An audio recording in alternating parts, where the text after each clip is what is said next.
In 1996, a group of engineers from 5 different companies sat in a room trying to solve a problem nobody could agree on.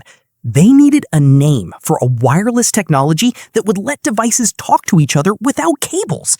The technical name was a mouthful. Nobody wanted to say it out loud in a meeting, let alone sell it to the public. Jim Kardach was one of the engineers in that room, working for Intel. The night before a crucial meeting with Ericsson, he was reading a historical novel about Vikings. In it was a king from 10th century Denmark, Harald Gormsson. Harald had a nickname that stuck through 1,000 years of Scandinavian history, Bluetooth. Nobody knows for certain why Harald carried that name. The most repeated theory is dental. One of his teeth may have been discolored, dead, or rotting, giving it a bluish-gray tint.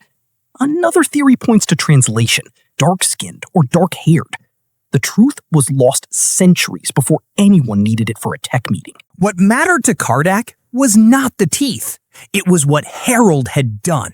In the 900s, Denmark and Norway were fractured, fighting kingdoms with no shared identity. Harald united them. He pulled separate, competing factions into a single working kingdom. That was exactly the problem sitting in front of Kardach. 5 companies, competing standards, no agreement on how devices should talk to each other. He needed them unified, the way Harald had unified Denmark and Norway. So Bluetooth became the code name, just for internal use, while the real name was finalized.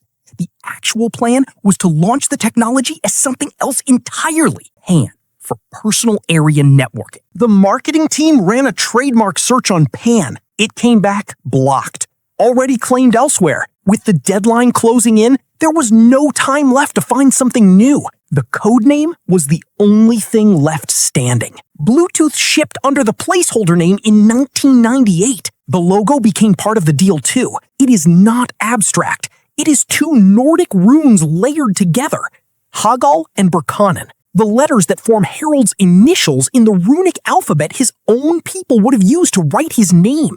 King nobody outside Scandinavian history would recognize ended up naming the technology inside nearly every phone, headphone, and car on Earth, not because of a plan, because a trademark search failed at exactly the wrong moment.